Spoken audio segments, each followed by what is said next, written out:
প্রিয় দর্শক, শুভেচ্ছা নেবেন।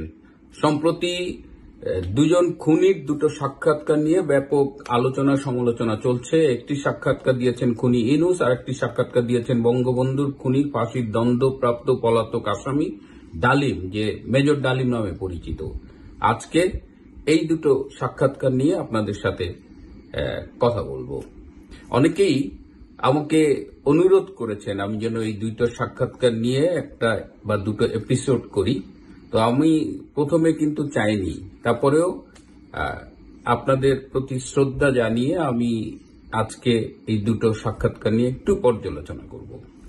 প্রথমটি হলো ডক্টর ইউনূস সম্প্রতি নিউ এজ পত্রিকার সম্পাদক নুরুল কবির সাহেবের কাছে একটি সাক্ষাৎকার দিয়েছেন। তার কিছুদিন আগে আমরা দেখেছি প্রথম আলো সম্পাদক মতিউর রহমান সাহেবের কাছে তিনি আরো একটি সাক্ষাৎকার দিয়েছিলেন। এই দুটো সাক্ষাৎকারের মধ্যে একটা মৌলিক পার্থক্য হলো যে প্রথম আলো সম্পাদক যে সাক্ষাৎকারটি নিয়েছিলেন সেখানে প্রশ্নগুলো এতই তৈলাক্ত ছিল এবং বোঝাই যাচ্ছিল যে হাত কচলিয়ে অনেকটা তৈলমর্দন করতে তিনি এই সাক্ষাৎকারটা নিচ্ছেন। সো প্রথম আলো পত্রিকার যে মান, মতিউর রহমান সম্পাদক হিসেবে যে অবস্থানে আছেন তার সাথে ওই সাক্ষাৎকারটি যায়নি। ওটা ছিল যে একজন চামচা তার প্রভুর সামনে যে হুজুর করছে। বাট সেই দৃষ্টিকোণ থেকে নুরুল কবির সাহেবের সাক্ষাৎকারটা কিন্তু মাচ মোর ম্যাচিউর ছিল সাংবাদিকতার মানদণ্ডে। তিনি ওই প্রথম আলোর ওই সাক্ষাৎকারের চাইতে অনেক বেটার একটা সাক্ষাৎকার দিয়েছে এবং there is no end to improvement। আপনি বলতেই পারেন যে আরো অনেক প্রশ্ন জিজ্ঞেস করার ছিল, আরো অনেক কিছু জানতে চাইতে পারতেন, কিন্তু বাংলাদেশের বর্তমান অবস্থায় যেখানে প্রেসের ফ্রিডম বলে কিছু নেই, প্রেসের ফ্রিডমকে গলা টিপে হত্যা করা হয়েছে, সেখানে সম্পাদক নুরুল কবির যতটুকু সাহস দেখিয়েছেন সাধুবাদ জানাতেই হয়। সেই সাধুবাদ জানিয়ে এবার আমি এই ডক্টর ইউনূসের সাক্ষাৎকার নিয়ে একটু কথা বলতে চাই।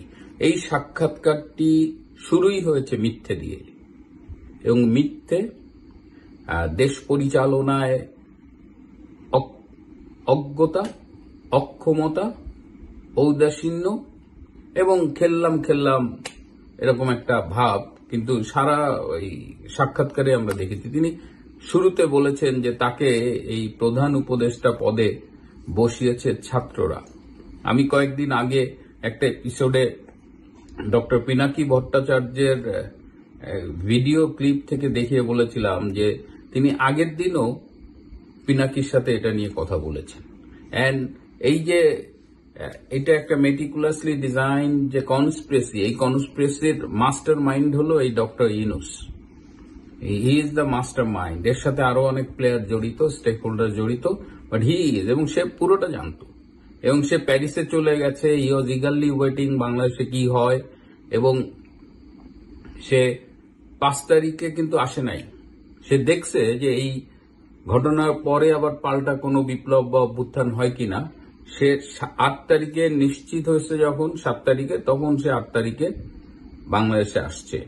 সো এরকম একটা ধুরন্ধর লোক বলতেছে আমাকে ছাত্ররা এখানে বসাইছে। রিপিটেডলি এই প্রুভেন মিথ্যাটা সে বলে যাচ্ছে, এখনো বলে যাচ্ছে আর কি। ওনার মামলা প্রত্যাহার নিয়ে উনি সাক্ষাৎকারে মিথ্যাচার করেছেন। উনি নিজের ক্ষমতার অপব্যবহার করে ওনার বিরুদ্ধে চলমান মামলা প্রত্যাহার করেছেন। ওনার যে 666 কোটি টাকা কর প্রদান করার কথা ছিল সেটি মওকুফ করিয়েছেন।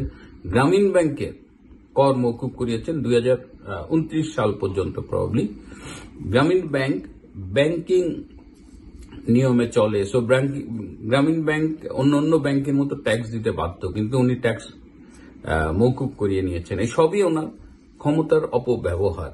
কিন্তু উনি বললেন যে না, এগুলো এমনি হয়েছে আর কি, হাওয়া থেকে হয়েছে। যেখানে শত শত মিথ্যে মামলা দেওয়া হচ্ছে আওয়ামী লীগের নেতা নেত্রীদের বিরুদ্ধে, আর সেখানে ওনার মামলাগুলো হাওয়ায় হাওয়ায় মওকুফ হয়ে যায় এবং দেশবাসী তো মোটামুটি বেকুব শ্রেণীর মনে করেন উনি। তো এখানেও উনি একটা মিথ্যে কথা বলেছেন। 2007 সালে উনি একটা রাজনৈতিক দল করার চেষ্টা করেছিলেন, নাগরিক শক্তি নামও দিয়েছিলেন। সেটা নাকি উনি করতে চাননি, ওনার বন্ধু বান্ধবেরা প্রেসার দিয়ে করেছে এবং হঠাৎ করে উনি উইথড্র করছে। এয়ারপোর্টে বসে নাম ঠিক করছে। এই গাঁজাখুরি গল্পগুলো উনি কাকে বোঝাতে চেয়েছে আমি জানি না, কিন্তু আপনাদের একটা তথ্য দিই। উনি একটা নতুন রাজনৈতিক দল খুলবে, উনি দেশবাসীর প্রতি ইমেল SMS এ মতামত চেয়েছিল, মাত্র 4টা SMS এসেছিল। ওনার রাজনৈতিক দল গঠনের মতামত জানিয়ে এই যে কোটি কোটি মানুষের দেশ বাংলাদেশ থেকে মাত্র 4টা SMS উনি পেয়েছিলেন। তখন উনি বুঝছে যে হবে না, এবং তখনও ওনার পেছনে যারা ছিল, সেই -2 শক্তি, সেই ISI, সেই CIA, আজকেও কিন্তু সেই একই শক্তি তাকে প্রমোট করছে, সেই CIA, সেই ISI। বাংলাদেশের মতো একটা দেশ পরিচালনার যে কোয়ালিটি তার নাই, গুণ নাই। NGO চালায় তিনি নিজের মতো করে এই ক্লিন্টন পরিবারের আনুকূল্যে নোবেল পেয়েছেন, এসব তিনি স্বীকার করেছেন। এবং যেটা তিনি বলেছেন, আমি একটু কোট করি, যে দেশ পরিচালনা করার কোয়ালিটি আমার নাই, সাধ্যমতো করি, লেগে গেলে ভালো, না হলে আমাদের কপাল খারাপ। তা মানে কি? মানে এটা একটা লটারি আর কি। উনি লটারির টিকিট কিনছেন, লাগলে ভালো, আর না হলে গোয়া মারা যাবে তো বাংলাদেশের, ওনার কি? হ্যাঁ, মানে আপনি চিন্তা করে দেখেন যে দেশবাসী যাকে এত রেসপেক্ট করে, শেখ হাসিনা যে এই লোকটা সমালোচনা করতো, এমনি এমনি করতো না। এবং আপনাদের একটা তথ্য দিই, এই লোকটাকে আমি ব্যক্তিগতভাবে 1992 সাল থেকে খুব কাছ থেকে দেখেছি, খুব কাছ থেকে চিনি। এখন বলবো যে আমি লোকটাকে হাড়ে হাড়ে চিনি। এমন স্বার্থপর, এমন ধান্দাবাজ, এমন মিথ্যেবাদী, এবং বাংলাদেশের সাথে পাচ্ছে নাই। কোনোদিন তাকে আমরা এই প্রধান উপদেষ্টা হওয়ার আগে কোনোদিন শহীদ মিনারে দেখিনি, কোনোদিন জাতীয় স্মৃতিসৌধে দেখিনি, কোনোদিন দেশের কোনো দুর্যোগে, আনন্দ বেদনায় কোনোদিন কোথাও দেখিনি। সে আজকে বলতেছে দেশ হইলে হইল, না হইলে না, আমাদের কপাল খারাপ, দেশটা ব্যর্থ হয়ে গেল। অলরেডি 5 মাসে দেশটাকে কিন্তু উনি 25 বছর অন্তত পিছায় দিছে, কমপক্ষে 25 বছর। তো এখনো তার সে আবার বলতেছে আর কি, যে সে দেশটা ভালো যে চলতেছে না, এটা আবার স্বীকার করতেছে। হ্যাঁ, কিন্তু তার মধ্যে কোনো গ্লানি বোধ নাই, তার মধ্যে কোনো ব্যর্থতা নিয়ে আক্ষেপ নাই। সে কিন্তু মানে অ্যাজ ইফ যে সে যে মিশন নিয়ে আসছিল, সে মিশনটা কিন্তু আবার সাকসেসফুল হচ্ছে। সে এসেছিল বাংলাদেশটাকে ধ্বংস করতে, and he is being successful. সে এসেছিল বাংলাদেশে মুক্তিযুদ্ধের ইতিহাসটা মুছে দিতে। সে এসেছিল বাংলাদেশে বঙ্গবন্ধুর সমস্ত স্থাপনা, বাড়ি, নাম সব মুছে দিবে। সে এসেছিল বাংলাদেশে জামাতকে ক্ষমতায় বসাতে। এই একটা জায়গা বাদে বাকিগুলো সে করে ফেলছে। জামাতকে ক্ষমতায় বসানোর তার যে গোপন মিশন, এটা নিয়ে আরেকদিন কথা বলবো, তো সেটা মনে হয় না সে পারবে। আবার দেখেন সে যে কানা, বলছে সরকারের চোখ অত স্পষ্ট নয়, কত কিছু যে হচ্ছে, কিন্তু আপনি তার কাছে কথা বলবেন, দেশে জঙ্গিবাদের উত্থান ঘটেছে, স্বীকার করবে না। দেশে আইন শৃঙ্খলা পরিস্থিতির অবস্থা খুবই নাজুক, স্বীকার করবে না।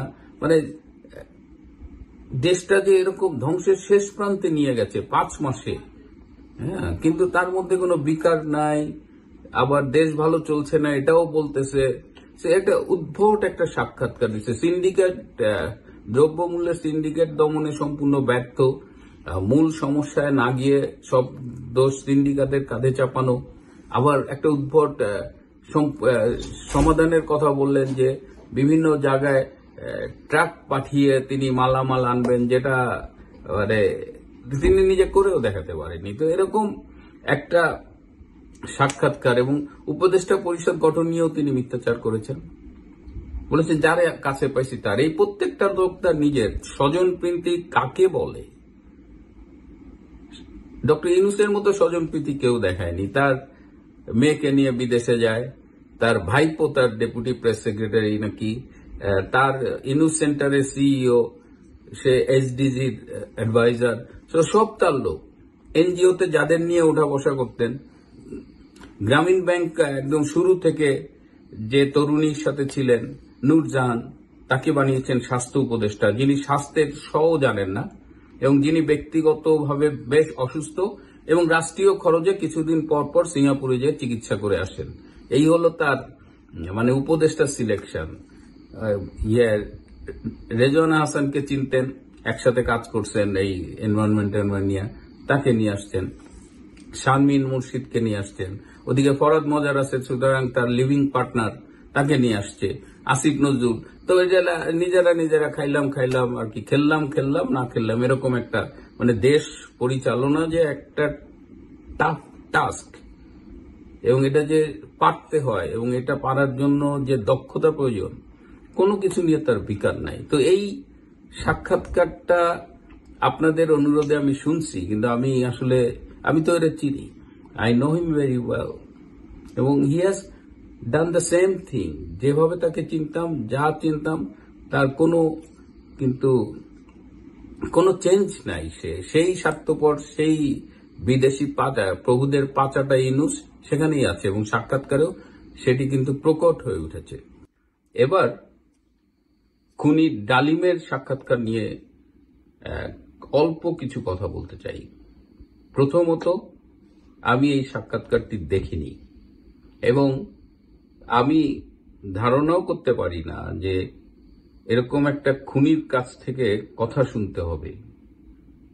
খুনির কাছ থেকে ইতিহাস, খুনির কাছ থেকে আত্মপক্ষ সমর্থনের যুক্তি, এগুলো আমাকে 2025 সালের জানুয়ারিতে শুনতে হবে, এটা আমি কল্পনা করতে পারি না। বাট আপনারা আমাকে খুব রিকোয়েস্ট করেছেন যে না, এটা শোনা উচিত, শুনে আমাদের মতামত দেওয়া উচিত। তো কিছু লোক তো শুনেছে, তারা মতামত দিয়েছেও, যারা সাধারণত আমাদের পক্ষ থেকে সামাজিক যোগাযোগ মাধ্যমে কথা বলেন। আমি অনেক রিকোয়েস্টের পরে, টু বি অনেস্ট, আমি ভিডিওটা ওপেন করেছিলাম।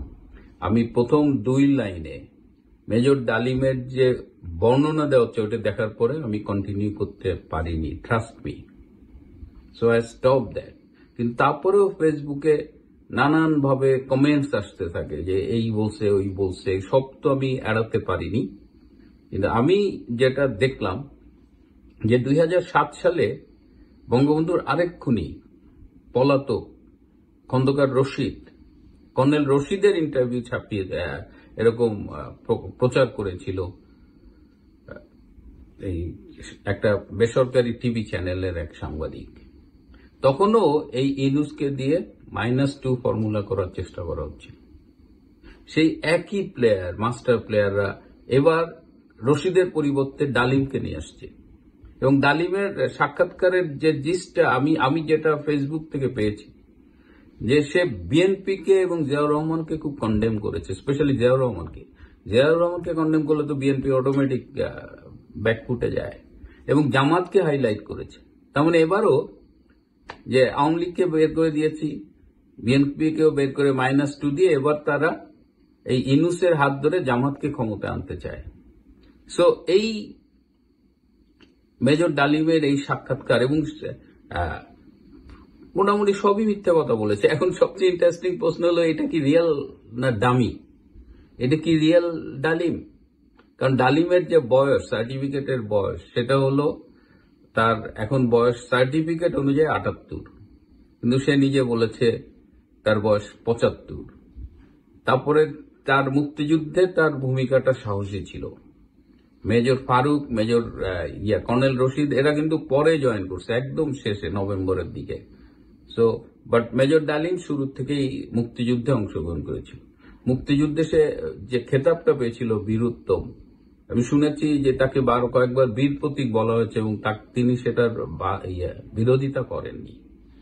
তো বয়স মেলেনি, একটা লোক নিজের বয়সটা বলতে পারছে না, বলেছে নাকি 75, এবং আরো অনেক অসঙ্গতি তার কথায় নাকি আছে, যেটা প্রমাণ করে যে এই লোকটা আসলে ডালিম না। ডালিমের মতো দেখতে, বা কাউকে এনে পর্দার সামনে বলা হচ্ছে এই যে মেজর ডালিম।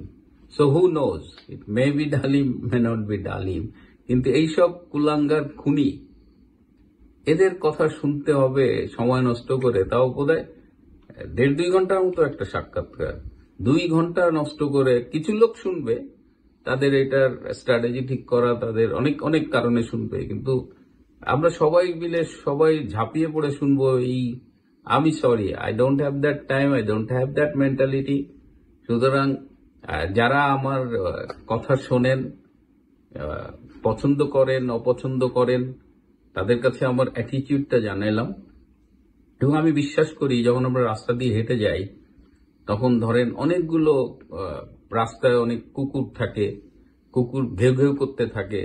তা আমি কি প্রত্যেকটা কুকুরকে ঢিল মারতে মারতে যাব? তাহলে তো আমি গন্তব্যে পৌঁছতে পারবো না। তো আমাদের চলার পথে এরকম অসংখ্য ডালিমের মতো কুলাঙ্গার কুত্তা, কুকুরের প্রতি সম্মান জানিয়ে, সরি, কারণ আমি কুকুর ভালোবাসি, হ্যাঁ, তো এইসব কুলাঙ্গার আমাদের পথে আসবে আর আমরা ঝাঁপায় পড়বো। This is unexpected and this is that is not me. তো ডালিমের সাক্ষাৎকারের ডিটেলসে আমি যাইনি, কারণ আমি দেখি নাই, আমার রুচি হয় নাই। হ্যাঁ, এবং জাতির পিতার হত্যাকারীকে কোনোভাবেই সহ্য করা হবে না। এবং শেখ হাসিনা আইনের প্রতি শ্রদ্ধাশীল বলেই তারা এই পৃথিবীতে বেঁচে আছে। এই ঘটনা যদি ইসরায়েলের হইতো, তাহলে অনেক আগেই তারা পৃথিবী থেকে নৃশংস কায়দায় বিদায় নিত। এবং আজকে এ পর্যন্তই। কালকে খুব ইন্টারেস্টিং একটা টপিক নিয়ে আপনাদের সামনে আসব, এবং সেটার জন্য আমি তথ্য উপাত্ত জোগাড় করছি। আপনারা জানেন যে এই মুহূর্তে বাইডেন প্রশাসনের জাতীয় নিরাপত্তা উপদেষ্টা জ্যাক সুলিভান ভারত সফর করছেন, এবং তার সফরে খুব ইম্পর্টেন্ট কিছু আলোচনা নিয়ে কালকে আসব। ভালো থাকবেন, সুস্থ থাকবেন।